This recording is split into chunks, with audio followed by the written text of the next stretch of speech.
Hello, ladies and gentlemen. Welcome to At This Moment. We are now recording this podcast in Athens, Greece. Sorry if the audio isn't as good as normal. We didn't bring the equipment. What are we talking about on today's show? Gilly. Well, we actually on today's show discuss huge personal news for me, but also I'd call it both personal and international news in your family. Yes, we're the top story in military news. All right, we are holding the Australian government to task. Let's go.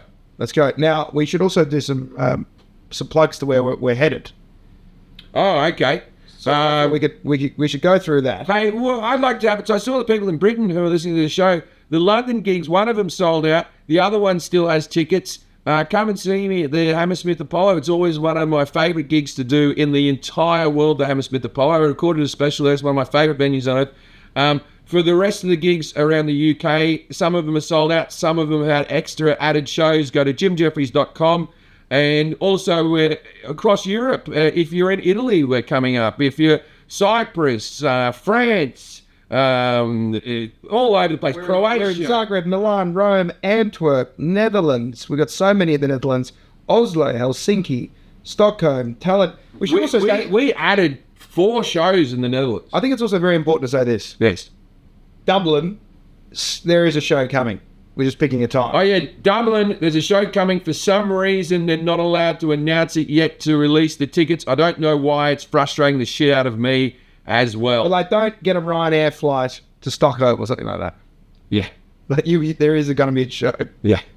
I tried to ring my agents about it today, but it's fucking Labor Day in America, so I can't even get it. But Dublin will have a show. There will be a show in Dublin, mark my words. As for me, if anyone is from Charlotte or Greenville, South Carolina, I'll be coming to you. You can find that information. And Lisbon, I'll be coming back. And maybe some of these cities I go with you, Jim, I'm going to come back and try and pilfer and siphon off some money of my own to pay. Yeah, man, that's what it's here for. If you enjoy Amos on the tour, come back and see him when he comes back into town, man. But other than that, this is a hotel room podcast with a lot of personal news. We hope you enjoy it. And we'll be doing more of these from the road. Hello, everybody. Welcome to At This Moment. With me, Jim Jefferies, and here's Amos Gill. At the moment, we're actually in Greece right now recording. We're in Athens. We're about to do a show. We're getting picked up in a couple of hours to do the show.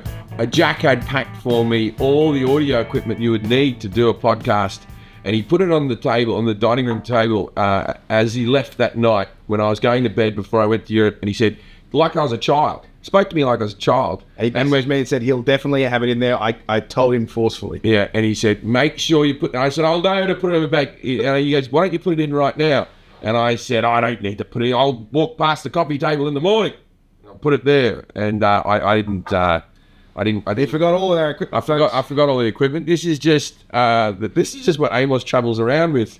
This is just in case they do a crowd work gig here and there. And normally this microphone cuts out all the time. We've already done Lisbon. We have done Barcelona. Yeah. We are about to do Athens tonight, and then we're up to Cyprus and so forth and so on. If you could cut a hole in this wall right here, you'd see the Acropolis. We're in a lovely little hotel, and it is odd. Yeah, lovely little hotel, the Intercontinental. This sweet little boutique. Yeah. I feel like Lord Byron here on my travels, and I've been setting up the tripod to try and get this shot ready, and I had a maid come in here and look at me setting up this tripod onto the bed, and she did think we were a couple of travelling puffs who were about to make. Well, the idea that I was just going to be on the couch and you were going to film me, it looked like casting couch the point. If you know, you know. Yeah. If you know, you know. Greek edition.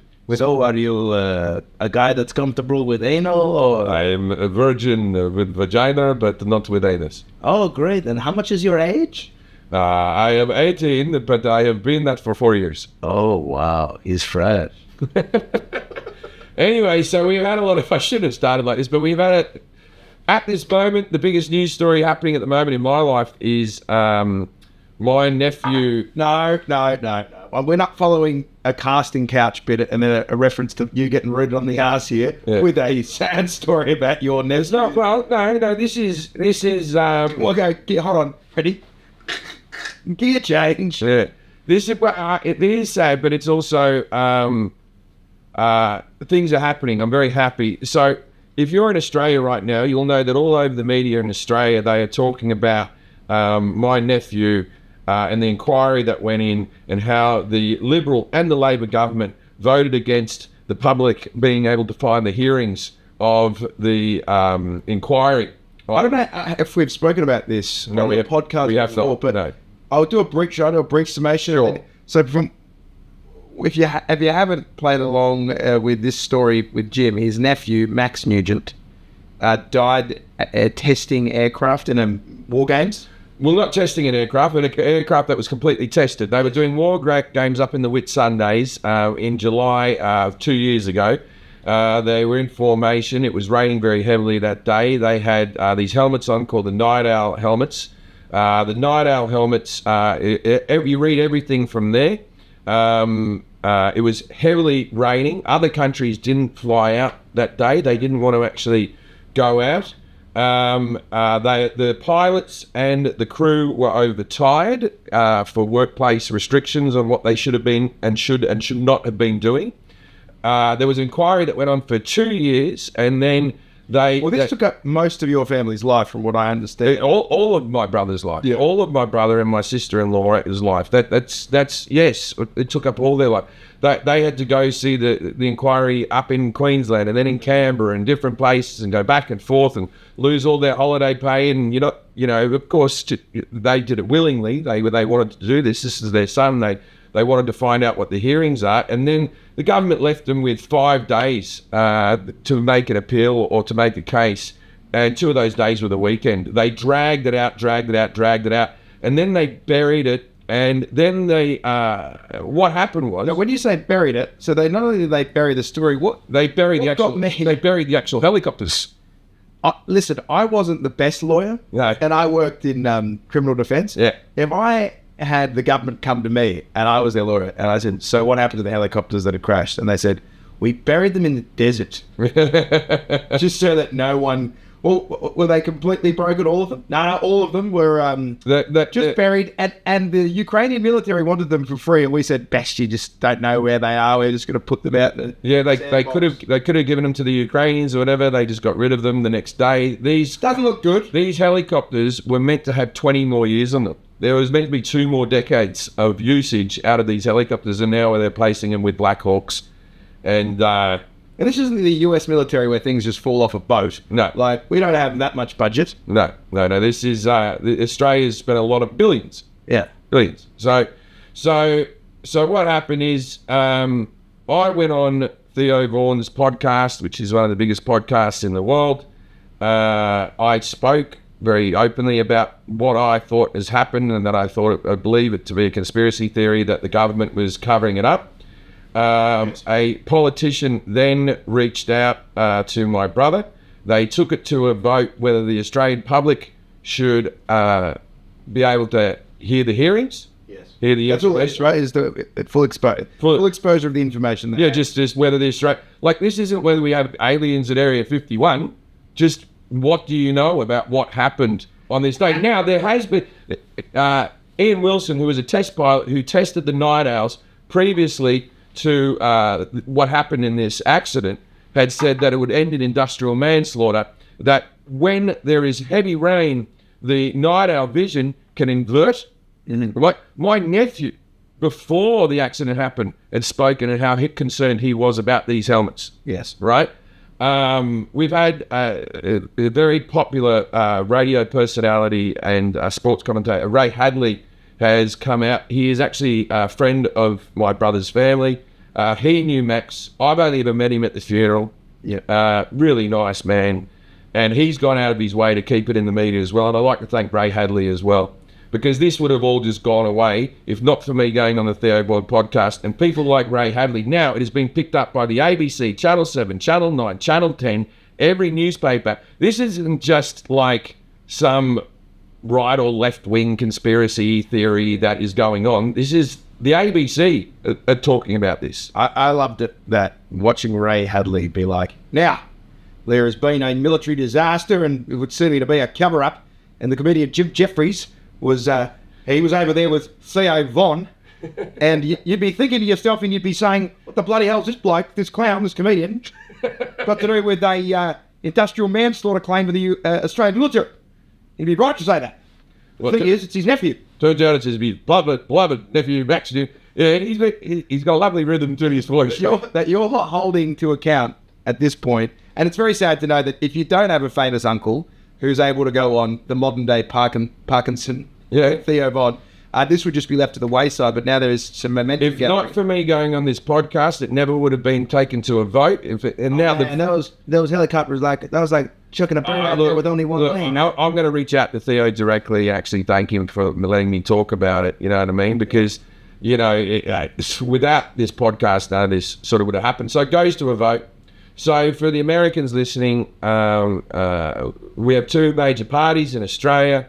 They're called Labor and Liberal. To put it in simple language, Labor would be your Democrats and Liberal would be your Republicans in very broad strokes. You know what I mean? But if the Liberal Party ran in America, they would probably be your left. The Liberal Party would be the Green Environmental Party. Yeah. Like so. Our right wing party believes in abortion and free healthcare and gun control. So I'm a far right Australian and a Karl Marx in the United States. I'm a mildly right Australian and a lefty fucking cuck shill in America. Well, this is obviously if you are Australian. Keep pressing for this story because at a time where Australia wants your brothers, sisters, cousins, whatever, to join the military for I see the ads being pushed everywhere. Not a great time for the Australian military to show you what they will do to families who are affected by their fuck-ups, that they would bury something like this. So what happened was it went to a vote whether the Australian public should know. So both major parties voted against the Australian public being able to know. Well, there's a shock that the dual party system isn't always representing the interests of the people. They would have called each other. It's not like they came to this opinion independently. They said it's bad for both of us. Of course. Right? If this information... Let's just say that it's completely pilot error and that the government did nothing wrong. There was no workplace error going on. The night owl helmets work. They don't invert during rain. What Ian Wilson said would end in industrial manslaughter long before this accident happened. Yeah. Let's say that everything was kosher, right? Everything was good. Well, then give it to the Australian public. It looks worse. You've got something to hide right now. So the Liberal and the Labor government voted no to releasing it. Some people did not vote, which they abstained from voting, which is weird because in Australia, the general public have to vote. We have to vote whether we like to or not, and we get fined. Then One Nation. Now, One Nation, people... Do you know what abstaining to vote is? Right. It's the equivalent when your mate's in the wrong. Yeah. And they go, he fucked up, didn't he? And you just go, We've done that for each other. Yeah. Your friend's clearly in the wrong, and you just say, this. I'm not getting involved. Yeah. Listen, it's not for me. Yeah. I don't want to. I'm not going to dog the boys. Yeah, I don't want to. By the way, the last Australian military story that was this big was about Ben Robert Smith, the recipient of the Victorian Cross, and his war crimes he committed overseas. And do you know what he did with his hard drives? What? He buried them. Buried him in the desert. It might be operating procedure of the Australian military. Half of Australia. I'll put it in the hole. Time capsule. Set it on fire. So the One Nation, which is the far right wing party in Australia, One Nation, they vote for, and they were actually the ones who brought it into Parliament. So you get a fan over here. I thought I'd never say that. And the Greens, the Greens voted for the information to get. So the extreme left and the extreme right in Australian politics both agreed that this information should be given to the Australian public, and the two major parties all voted against it. How these politicians can fucking sleep at night and then do all that bullshit on fucking Anzac Day where they stand up and go, the Australian soldiers will never be forgotten. Well, you went to forget them. That's what you did. You went, forget those people, and push it. And it shouldn't be up to a 2-bit comedian who swears a lot to push this into the light. That's you are right about the Anzac Day thing. because to watch them talk about their respective veterans, and every country does this. Yes, but Australia does it. Until coming to look after them. Yeah. Afterwards, that's where I wouldn't be surprised if the next time. You know what?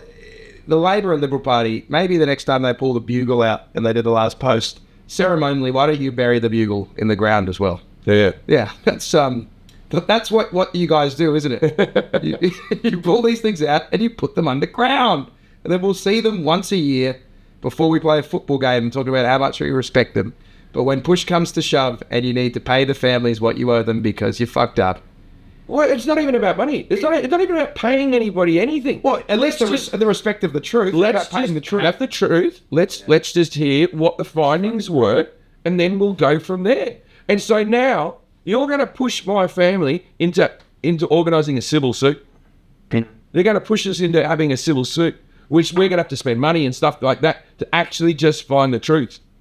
You know, I don't get anything out of this. There's no advantage for me talking about this. You know, I like to spend my life being funny. You can now promote your tours, I guess, on Ray Hadley. It's not. I didn't see you as a natural. When I met Ray Hadley, I met him at the funeral, and I knew him from, you know, when I was younger. He was a commentator and stuff in sport and stuff in Australia, and he came up and he said, "Your son, your nephew was a great young man," and I met him. And that was the time I burst into tears. I cried again after the funeral. This was at the reception. We were all eating fucking lamingtons and, you know, cupcakes and standing around and talking to all of his old mates. And I was just like, it even. I find it very hard to talk about Max. It's particularly sad when your brother. Yeah, and it's. I only know him from all that too. Is he's a great bloke, Danny, and when he gets very upset, he's very stoic as well. He's more stoic fella than me.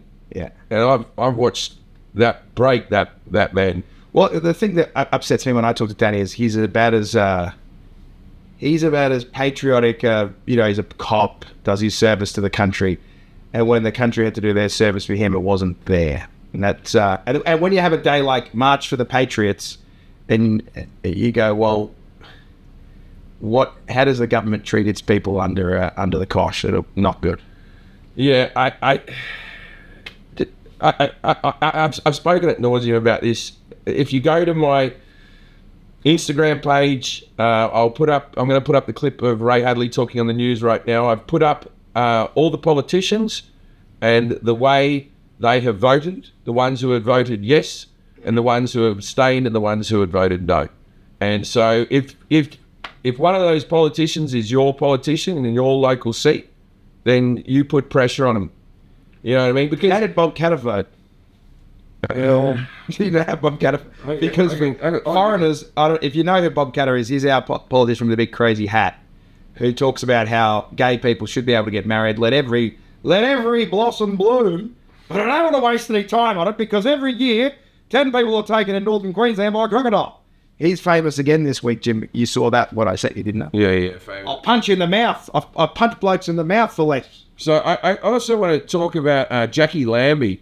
Jackie Lambie, who abstained from the vote, who was an ex-military personnel, and who she ran her whole independent... Lambie voted it. She abstained. And she is all about the military, and she is yet to release a statement on why she did not vote on whether the information should get out. I didn't like that. I can't. I haven't got my glasses on, so you'll have to. I'll pass the photo. I can't see what happened with. But it is kind of like darkly funny, isn't it? That it is a comedian, a radio host, and then like Theo Von's show in the United States out of Nashville is what brought this back into the news. A comic from America's podcast has made the Australian government actually stand up and be, you know, was culpable? Is it? Yeah, what? Culpable. Yeah, accountable. Accountable. How about this? Why don't we get Kyle Sandilands involved and he can put the Defence Force chief on the lie detector test? Well, Kyle, I went on the radio and Kyle and talked about it. And Kyle said he reckons he'll speak to Anthony Albanese about it, but I haven't spoken to Kyle since, so we can chat with him. You know, the problem I have is it's very emotional for me to talk about, and so I don't want to be doing this every day. But until there's some level of justice, or not even justice, just give us the information. Give us the information, and then we can decide what we're going to do next. But you know what I think's happened? I think the world's about to go to war, and they feel like if they pay out for a dead soldier, they're going to be fucked moving forward. And if they say they had faulty, if they say that we set them out at the wrong time, we set them out in weather that they weren't meant to be, conditions they weren't meant to be flying. The night owl helmet inverts during rain, and there already was paperwork that said such a thing. If they say that, if they take blame, it's going to hurt recruitment. not hands down. Right? It's already not good. And so I'm hurting recruitment right now with this podcast. So Australian government, stand up, take responsibility, do what's right, and then the people will trust you. But right now, no one fucking believes a word that comes out of your mouth. And now we move on to a fun story. What do you got for me? Is this Bonnie Blue being back in the... I was desperately on this. Bonnie, fuck. We need a light entertainment break. It's fun to know that this segment will appear on Ray Hadley or this ABC News. With the microphone cutting in and out while we're on a sofa in Athens. Yeah, look, we don't really do this sort of stuff, but you know, here we are. This is what it's up to podcasters now. Look, once again, fucking appalling. A comedian has to fucking respect. And I'm only one relative of one soldier who died. There was 3 other men who died on that. There's 3 other men who, they don't have a famous uncle. Yeah. Well, they can always sign up for Kill Tony to get the message out.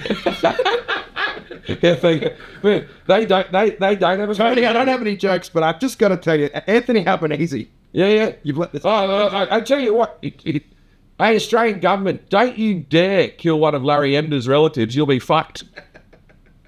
Okay, I was going to transition into my news, but it's not as serious. Okay, well, it is serious. I actually, I'd like to congratulate the man to my right, the young man, young boy who's become a man this week because Amos Gill proposed to his girlfriend. I proposed. It was now his fiancée. She said yes. She said yes, and I posted the video of this online. Yeah. There was people who listened to this podcast who said, "You're a fucking liar, mate.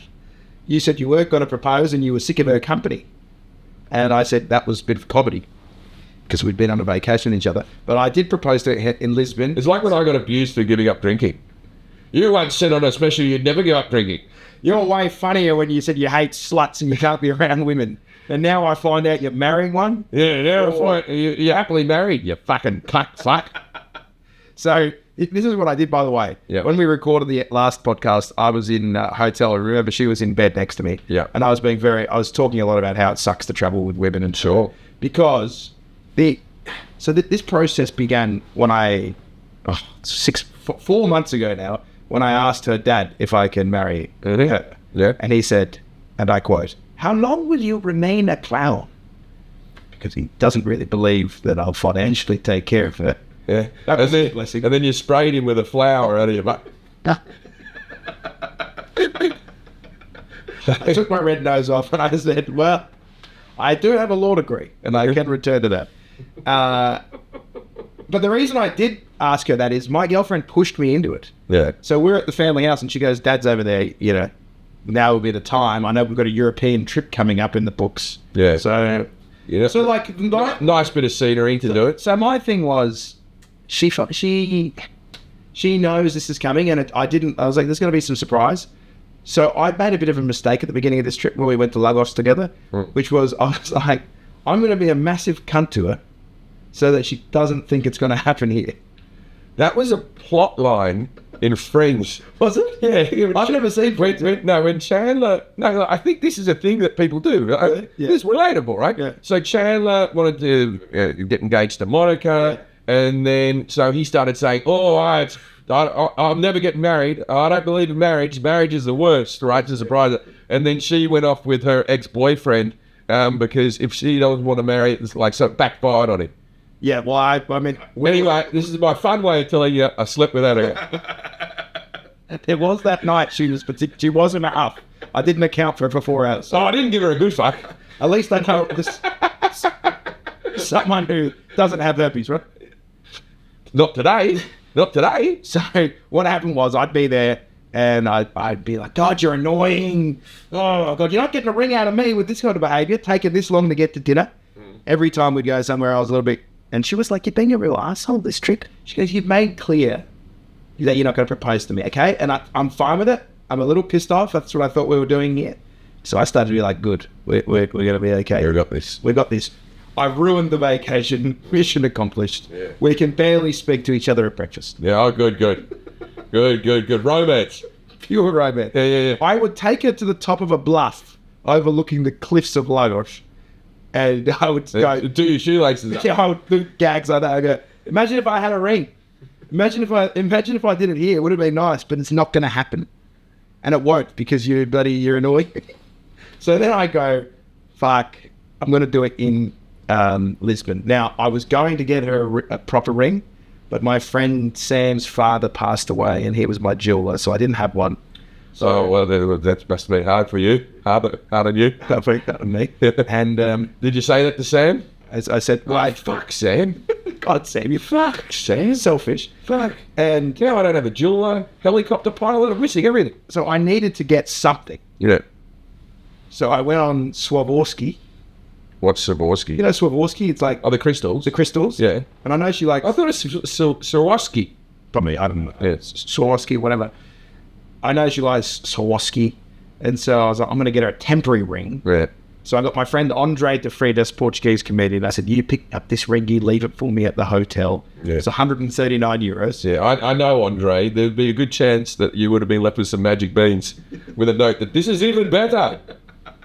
Yeah, he pockets 100 euros and gets me a $39 piece from from a gypsy on the sidewalk. Yeah. So I got this $139 ring, and I was like, I'll get a placeholder, and then I'll dip her a new one when I actually get some money in my life. So I get the ring, push it in my pocket, and this is a real weird thing to admit about. But my proposal plan was I'm going to take her on a tuk-tuk tour of Lisbon. It's my favourite city. I think it's one of the most beautiful cities in the world. That's a stunner. And It's a banger, Lisbon. It is. Go to Lisbon. It's a wonderful place. They're the best bit. They're like the sweeter Spanish. No offense to the Spanish, but They're the Scotland to England. To England. Yeah. They're the New Zealand to Australia. They're the Canada to America. and it's Portugal. a beautiful fucking place. And I went, I know where I'm going to propose. It's something called like Maduro and I forget the place. And the only reason I remember it is when you and I were there together 3 years ago, we took a tuk-tuk. Yeah, they tuk-tuk tour. They drive you around and they take you up a hill and they drop you off and they drop you at places where you can buy T-shirts and like shitty jewelry with like a coin in it. That type of stuff. And I remember thinking, no, this is a romantic thing. It's a shame I've done it with Jim. Yeah. But if I was doing this with a woman, this would be a nice trip. So I said, I'll do the same to her. You know what was weird? Because that day, I was just landed. I was thinking of going, what are you guys up to? Can I come? I was going to sit in the tuk-tuk with you. I was waiting for you to go, what are you doing today? And me go, oh, we're just going to do our own thing. And you're like, I pay for everything and I'm not even allowed to hang out. Arsehole. I'll have lunch by myself then. So I get on the tuk-tuk. And we'd been arguing all that day because she was taking forever to get ready. I'm like, hurry up, we're going to miss the fucking... Then I'm thinking to myself, don't be a dick. You've done enough of that. Just be in a good mood. We get on the tuk-tuk and I organised with the driver on like getyourguide.com. I said, I'm going to propose to my girlfriend. Here's the plan. At every stop, I want you to take a photo of us. And when we get to stop number 5 at this vista, you go to take the photo again and I'll get down on my knee and you can film it. And that way we have the content because we're not picture people, Annika. We would never have the phones out. Yes. And so he was like, no worries. That's all fine, brother. Very excited for this. Yes. So I get there. His name is Russell. He's from Bangladesh. Yeah. So I thought I was going to be getting like some Portuguese guy like Andres or Jorge. Yeah. And I got an Indian boy, a Bangladeshi guy called Russell. Called Russell. And Russell got the memo, and so the tuk-tuk company gave us a tuk-tuk that was just completely draped in flowers. Yeah, yeah. Pink flowers all over the place. Make it nice. I love when someone gussies up their tuk-tuk. He gussied up the tuk-tuk. We get in. He said, all right, mate, we're excited to get going here. Got the ring in my pocket. As soon as he takes off, he plays Ed Sheeran. I found a love for me. And I'm looking at him like, what are you doing? There. Put a bit of Chumbawamba on. I go, not now. Okay, we're not into this kind of soppy music. I get knocked down. Then I get up again. Next song he plays, I take you to the candy shop. Let you lick the lollipop. I'm like, yeah, that's it, brother. Lick my back, lick my ass, lick my pussy and my crack. I just added ass in the lyrics, and somehow I made it worse. So we're just listening to hip hop. Yeah. Going around. We do the first one, second one, and now Annika's like, this is great, this is really beautiful. Go to the third one, keep taking the photos. Now we get to the fourth one, and this is the second last one. And the vista that I want to get to, I can see from over there. And Russell comes up to me and he goes, hey bro, that one you want, it's way too busy. I say, go on, bro. We need to go on. I'm calling him. She's getting a water bottle. He goes, get down now, bro. I think if you get up this going to the top, this one, best view, I know it. You don't know shit, I know it. I know this better than you. This better is my city. Because I'll take picture, you go. And I went, you reckon? I go, yeah, all right, let's go. So Annika goes, all right, I don't want a photo of this one. He goes, come on, you must take a picture. Come on, quickly. And she brings over a water bottle and a handbag, and he goes to this, put it down. He knocks the water bottle out of her hand because he thinks it's a shit picture. Yeah. And then I immediately look at her, hold her hands, and I get down on my knee. Yeah. She's like, oh God, what's going on here? And Russell has the phone. Yeah. And I don't think he had any faith that she would say yes. And he also thought I wanted a scene. Yeah. So he's holding the phone and he goes to this, oh my God, proposal. This guy is so romantic. Everyone look at this, love. Come check it. There's so much love here. I'm on my knee and Annika's laughing. And I go, now Annika's grandfather is 90-something years old and told her, is this still recording? Yeah, we're good. And I was like, good. Annika's grandfather told her the week before, Maybe that's why the microphone cuts out each time. it's my bloody fat friend Ollie. Annika's grandfather had told her he had nothing to live for, like in the German way where he's like, I'm 90, my body deteriorates, I have not much desire to carry on. He was like this. If those Nazi catchers capture me, so be it. I should have gone to Argentina. But and so I said to Annika on my knee, because I can't be sincere. It's a big problem for me. Yeah. I get on my knee and I go, Annika, will you give your grandfather a reason to stay alive? I didn't know this. This was my... I didn't know this. You just say, will you I said to my wife, I said, I love you with all my heart. Will you marry me? I don't think I said the love word at all. Yeah. I said, let's stop your grandpa from committing suicide and give him something to live for. Should we put something on his books for next year? And then she goes, what? Because she couldn't hear me because my Bangladeshi tuk-tuk driver was doing this. Say yes! Say yes! Please! Say yes! And I had to go, Russell, we can't think. Russell!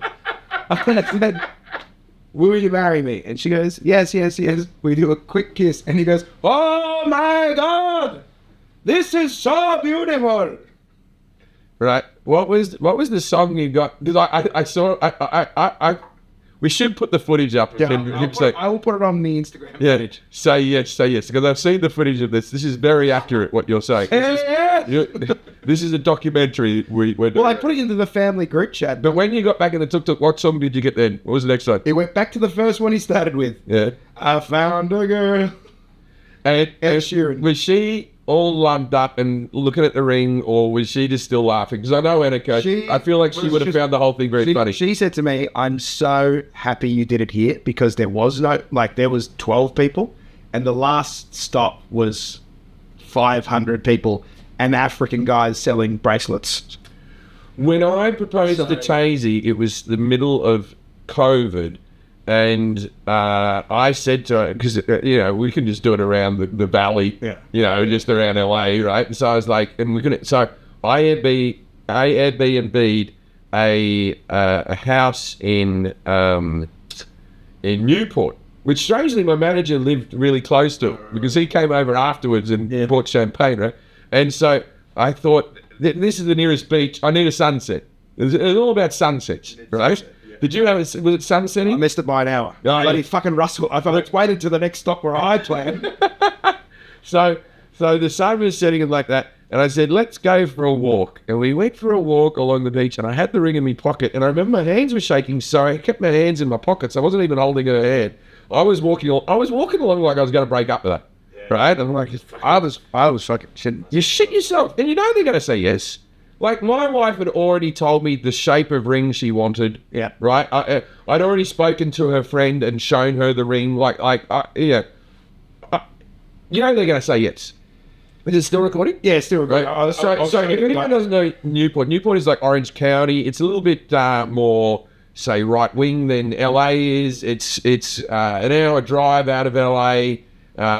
Very nice, but you might have seen the Real Housewives, Or the OC. the OC, the TV show. Yeah, the OC, right? So I mean, it's not like I'm on a beach in Fiji doing this. I'm fucking in there's a bike track with a bloke riding by in an American vest with a boombox in the back, just fucking playing Kid Rock. You know what I mean? Like this is where we're at. Donut shop. Yeah, the donut shop, and So I'm like, gotta do it. The sun was setting in the perfect setting. So I just dropped to a knee. I thought, I'm all isolated here.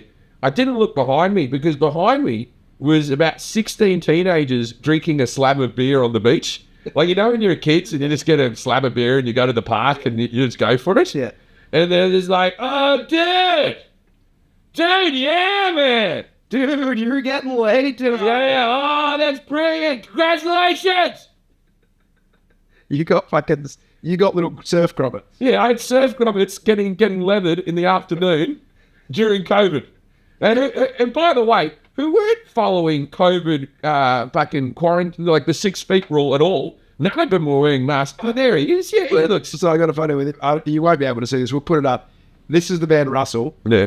We ended up taking our only engagement photo we took in the spot was with the tuk-tuk driver. Yeah. We got a bit, but we went, Russell, you're a big part of this. You'll remember Russell your whole life. Our whole life we remember Russell. In fact, it was sick because the next day we went walking around the marketplace. Yeah. And we saw Russell again. Yeah. And he was just on to the next people. We meant nothing to Russell.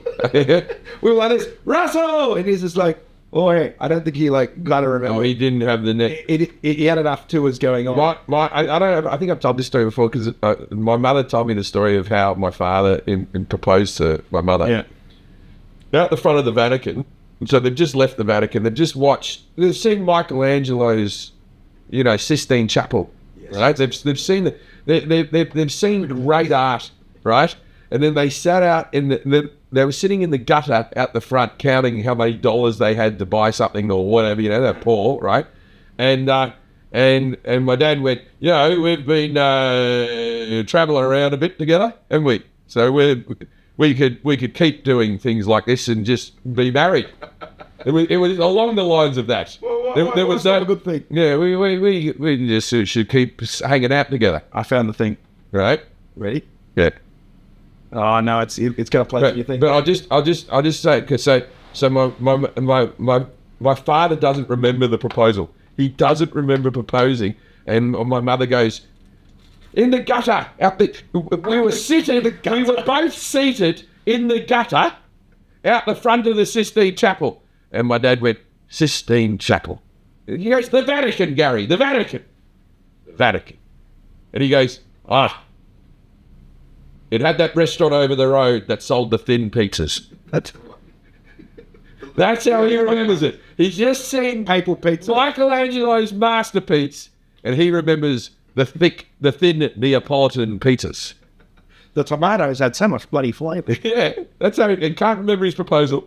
Remembers the pizza restaurant over the road from the Vatican. Well, I will remember my Lisbon one. I'll remember. We had a good time after that. We had the shows in Lisbon, which were good. We called up everyone in the family, and they were all saying this, Jim. And this is where, as a fiance, there's a lot of shame that comes in. Sure. Particularly because my girlfriend's from a wealthier family. Sure. Everyone's like this. We're so happy for you guys. You've been together so long. We didn't think it was going to happen. Some people, like Anton goes to me, we thought maybe you didn't like her anymore. 3 years, you're getting old. We're so happy. And then it begins from the female cousins. The ring. We've got to see the ring. And I'm like this on the FaceTime. Don't worry about it.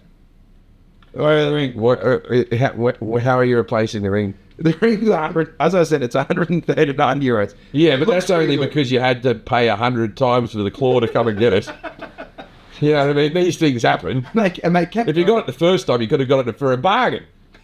People want to see the ring. Of course. And so Annika's like, and now Annika goes like this, it's just a placeholder ring. Annika's dad goes like this, who gives a shit?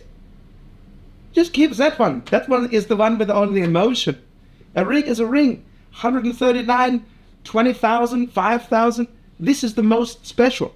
Yeah. I think you just don't fucking replace it and you use the money on an apartment or you have a nice vacation. Rings are stupid. Yeah, true that. I've never loved a man more. True that. Because I'm on the phone call like this. I agree. I said I'd get her a new one. But then it's like, does it mean anything? Because why you want the one that I got down on the knee? My wife's ring, look, I have money. My wife's ring isn't a cheap ring, and it's from Tiffany's, and it's a nice ring.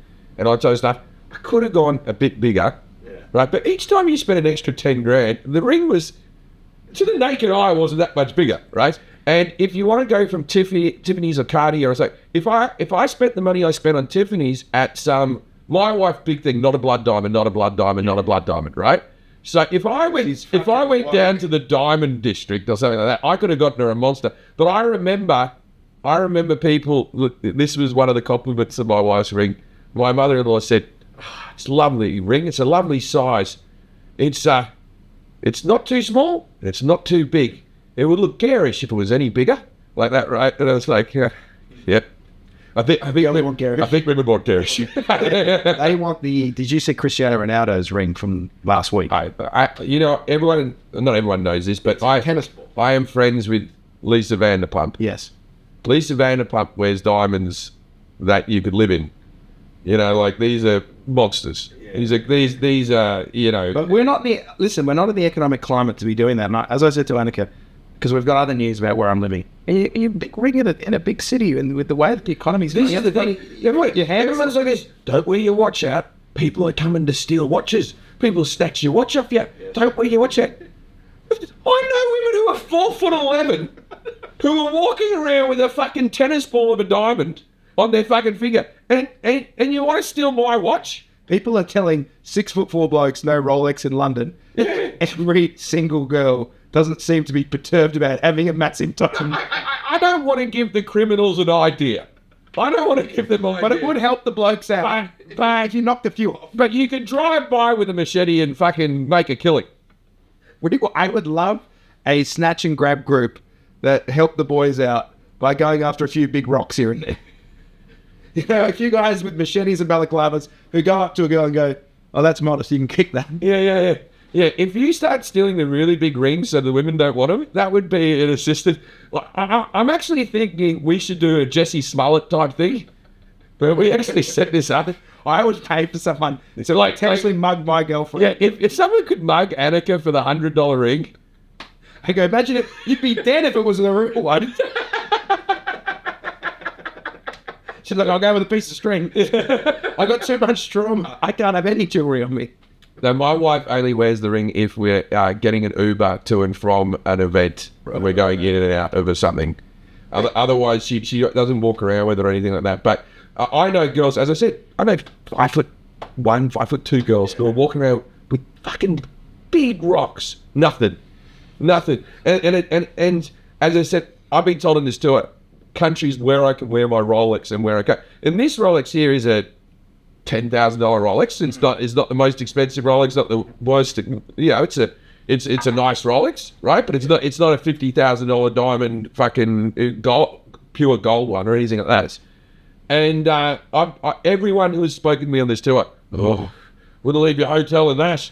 Yeah, even the mobile phones, they tell you now you get this. People go buying scooters. People go buying scooters and fucking. So How easy would it be to nick a fucking ring off it?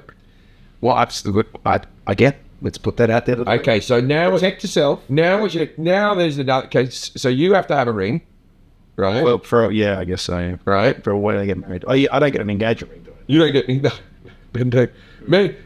men pay for it. We have equality in our society, right? We have a pay wage gap for a very good reason. We have to buy these massive rings, Crazy, right? And we pay for food. There has to be a pay wage gap. Society can't run without it, right? That is true. We have to. The money to lure the vacation. Either women start paying 50-50 on everything, and you get the same ring as men, or we need to have a little bit more money to make this whole system work. Or how about you get me a watch for the engagement?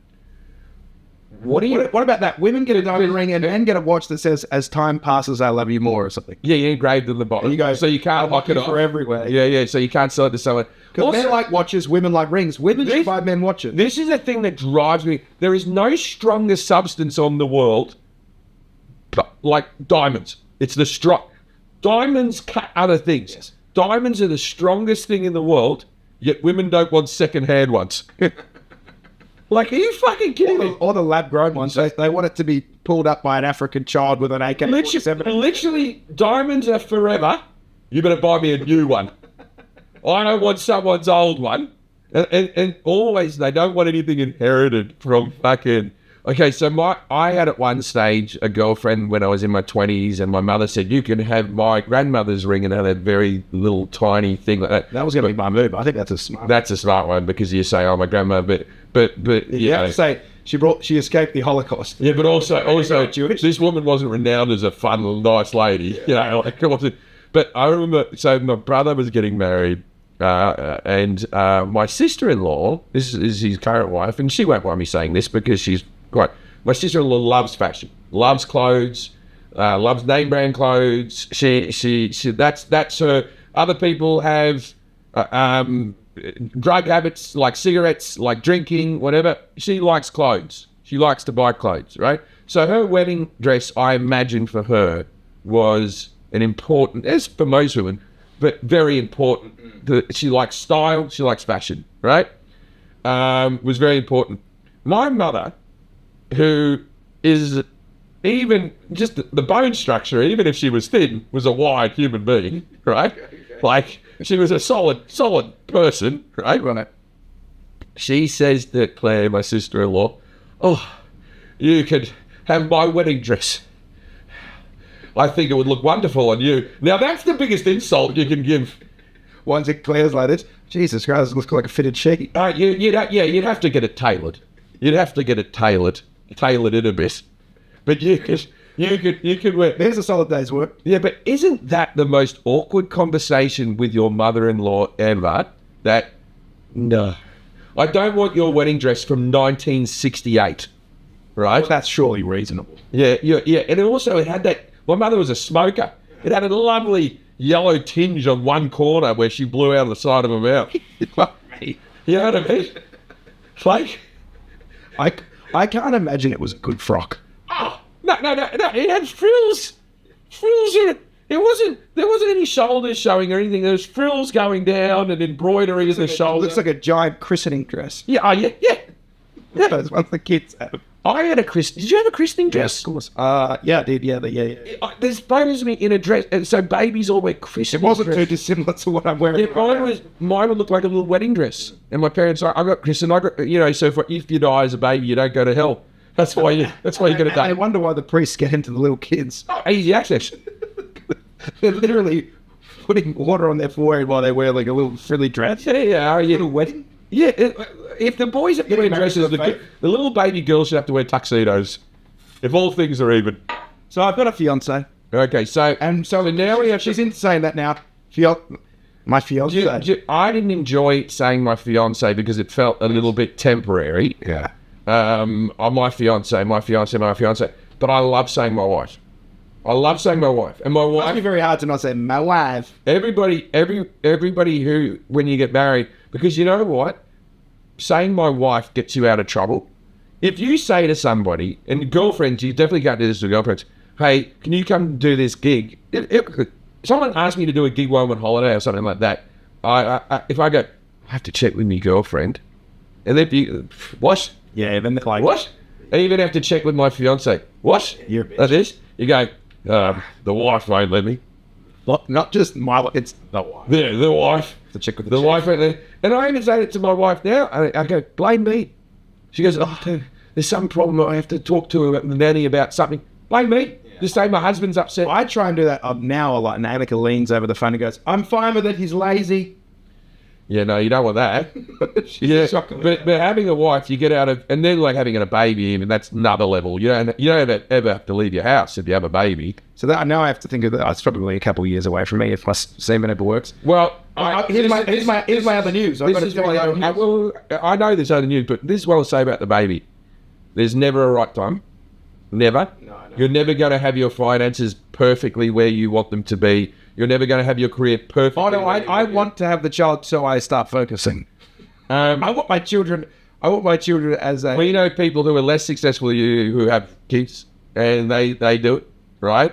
We know people who are more rich than you or me who are fucked at it, right? All you need is love. All we need is love and the support of the At This Moment podcast listeners. And last month, would you like to know how much ad revenue money we made? No.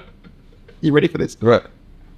Why don't tell the people? Don't tell the people. This is they want us to know that we're successful. This is funny because like Annika said, so how are we going financially for the wedding and the ring and whatnot? And an email popped up and it said ATM ad dividend. And I went, oh, well, babe, now I've got this podcast. It was $26.70 for the month of August. Yeah, but we only had one ad read. We only had one. We only had one ad read that was put onto the thing. No, look, the podcast isn't making money yet because we don't read any ads. We all know the podcast doesn't make money, and the podcast won't make money unless you tell your friends. Because obviously we put a lot of effort into this. The audio, the backdrop. What time is it, by the way? We got to go in a second. Oh, we got to be time. How long have we been podcasting for? At this moment, we've just talked about ourselves, but we've had this. Look, life's been happening. So you can tell your big news where you're moving. This is me bigging out my fiance. Yeah.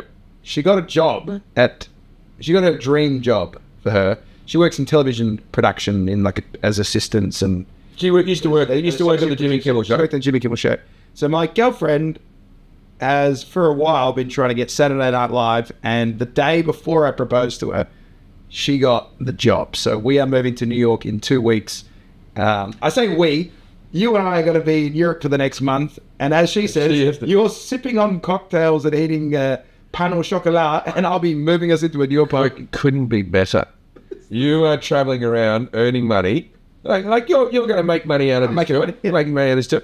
So you're traveling around making money. She has to move everything. The moving is the worst. Moving everything and starting a new job in 2 weeks. Across the country. Across the country. That's a banger. That's a banger. And you got engaged, so you're in the good books. And she did this. You've timed this beautifully. You've committed to me. I'm so happy to do this for us. Yesterday, she said... The fact that she'll drive across the country, this will be the first time she listens to the fucking podcast, you're in trouble. Well, mate, yesterday she goes, can you find the top 10 on Zillow.com apartments that I can go and inspect, next week? And I didn't do it. And I had the audacity to say, just a bit tired today. I'll do it again another day. She's like, I'm fucking moving us across the country alone, and you can't even rank the top 10 apartments. But it hurts me too much because you know how much I'm paying for a 1-bedroom in New York? It's going to be $5,000-6,000 grand. $5,500. Yeah. US, folks. Yeah. So for our Australian listeners, that's more money than Australian money. I'm a mediocrity. Yeah. I can't be living there. I can't believe the government hasn't had an inquiry into this. What we have a housing crisis in Australia, but not as bad as everyone says Sydney's bad. But for 5,000... New York is you have no right to live in New York cheaply. That's my opinion. And also, you can live outside. You can live outside of New York. You can live in Brooklyn. You can live in Queens. You can live in one of the different boroughs.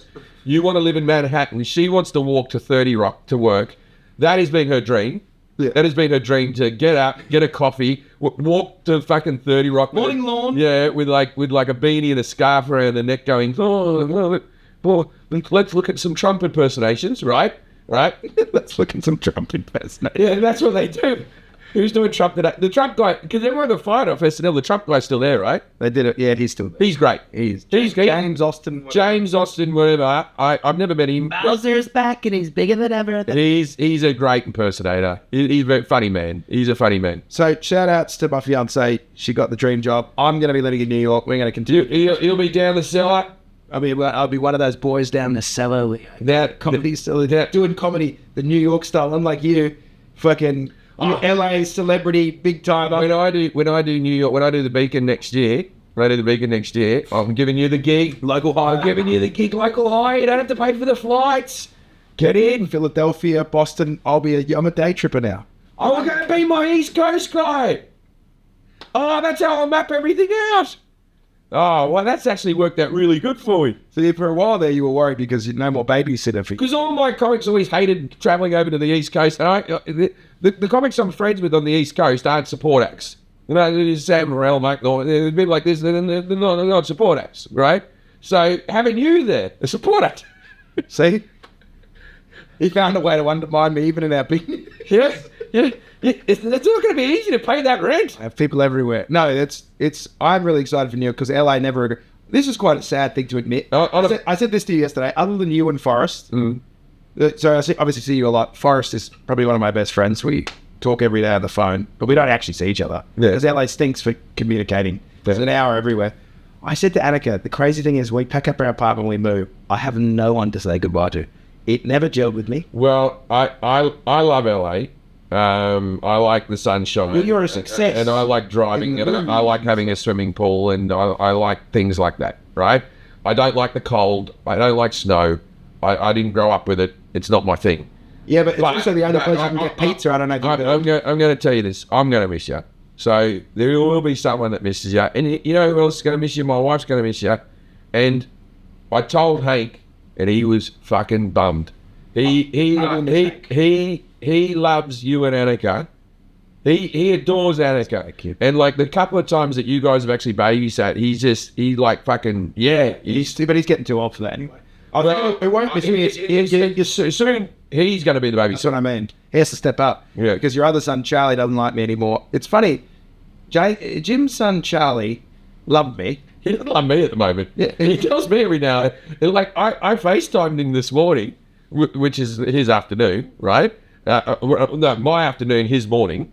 So about 10 minutes before we started, I said, "Hey, Charlie, how are you?" He goes, and he looked at me and he goes, "Turn your face into a piece of poo." So we're having a problem with Charlie at the moment because Charlie has... Okay, so Hank, I always thought that I was a great parent because my son was a great kid, right? Yeah, you just had an angel popped out there. Yeah, Hank came out, he's well behaved, and I only heard Hank swear once. Heard him swear once, and it was on a roller coaster at Six Flags going down the hill. Fuck! Right? Then afterwards he apologised. And I said, that's what the words are there for, mate. That's what they're there for. No problem. He was at 10. I said, no problem. No problem. Never heard it slip out of his mouth.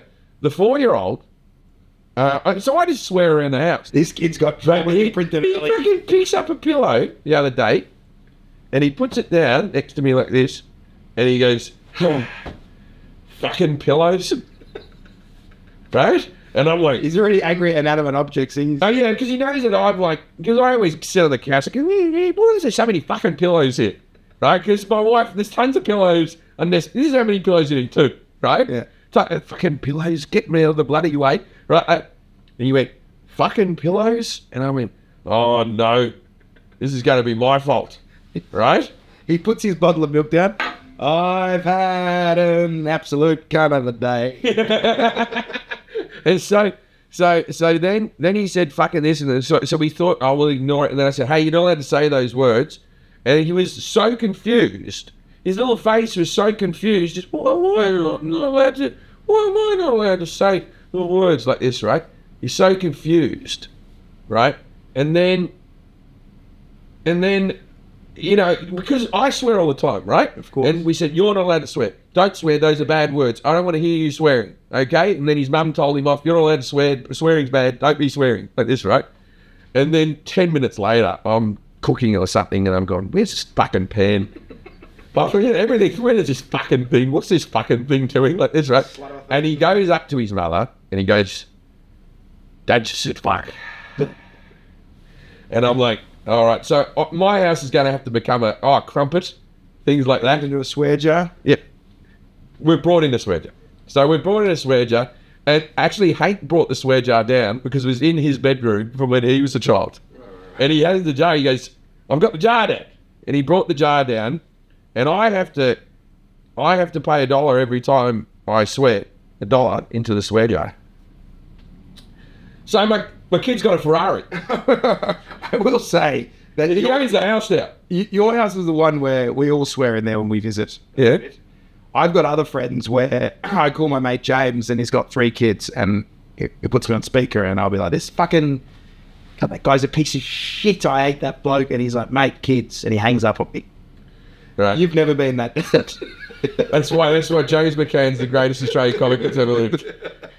Because he's Shout out there, folks. yeah, because he's got morals. Not like this fucking alley cash. I don't know why Hank just never did it. But also, like, I don't know with swearing. It's such a part of the Australian lingo. I don't want my kids to be like swearing like sailors or whatever, but they're going to be doing it come 14. Okay, so I can hear my son play games on his iPad with his mates, and his mates are swearing, and I'm not like, that's a bad kid. You know what I mean? These are good kids, right? But it's like, get that fucking guy. That's fucked. Right, a bit of that, right? I want my kids to be well-spoken and smart, but I don't care about swearing. I would like my kids to know when and where to swear, but this is Alex Murray, my manager, great dude, right? Fucking, he said to me once, he goes, his kids went, he was talking about me, and one of his kids went, he's the one that swears all the time. He goes, yeah, that's the one. And I was like, literally, I'm just like, fucking this, fucking that. But when you become synonymous with swearing, Yeah. I It was almost like Billy Connolly was like that for a generation. yeah, I think people enjoy me swearing. I don't know if that's my ego speaking. People definitely enjoy when I say cunt. I'm the only person who's allowed to say cunt out in public. Like, Certainly at the Hollywood Improv, let me tell you that. no problem. Everyone else drops a cunt and it's tough. Yeah, no, I'm not kidding you. I brought cunt to America, and anyone who says different is wrong. When I got to America 18 years ago and started gigging over here, casually doing gigs, they said, you're not allowed to swear. You're not allowed to say cunt. No, you're allowed to swear. You're not allowed to say the C word. You're not allowed to say the C word. I said it. I broke down that barrier. So you think when they make those shows, when they make those shows on PBS, the things that made America, they'll go from 2010 to 2020. The word cunt was synonymous with the I'm even going to give me, and I don't get any credit for this, and maybe I was part of the puzzle that made this happen. Maybe I'm not the entire impetus of it happening, but I believe that I am responsible in some amount for the word Karen, for Karen being a thing. Because there was a joke. I've not heard any of this.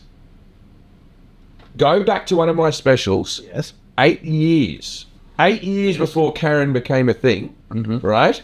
Where I'm telling a joke about Jesus, and I go, I always find it weird because there's always a group of people who are in the audience, and there's always one guy, and he's sitting there, and he's like, he's bought the tickets for everyone, and now he's going, oh no, Karen fucking loves Jesus. Fuck. I'll never get to fuck Karen. So you've got cunt and Karen. I believe that routine was one of the pieces. Hello. We've got room service. We're just our turn service. No. Okay, thank you very much. No, thank you. Appreciate Thank it. you. Bye-bye. Oh, shit a fucking port here, love. Who wants the turn? Anyone who gets the turn down service, who gets a little corner of their bed fucking put down on an angle. And how many comedians have you heard do this shit? Can I turn down your bed? Many women have before. I don't actually understand what that's about. Because the bed's already made. You get the chocolate and then it's a little bit easier and they put a bit of slip. Sometimes they put some slippers. Pick the chocolate. And also you should be having a chocolate right before you go into bed. You've just brushed your teeth. This is the most inopportune time to eat chocolate. Yeah, how about mouthwash? Yeah, have mouthwash and a mint or no, even mint is good. How about a Xanax? No, but you check that. You ever seen me do that joke? Yes. Oh, fuck. I'll never get to fuck Karen. And I use Karen all the time as the woman. Here's what we're going to do. We have to go in a second, but we are going to try and spend some time. This week, I will put research into the origins of Karen being a slur. I also believe that Dane Cook used Karen in a joke because someone referenced Dane Cook as doing it, but I did it way before.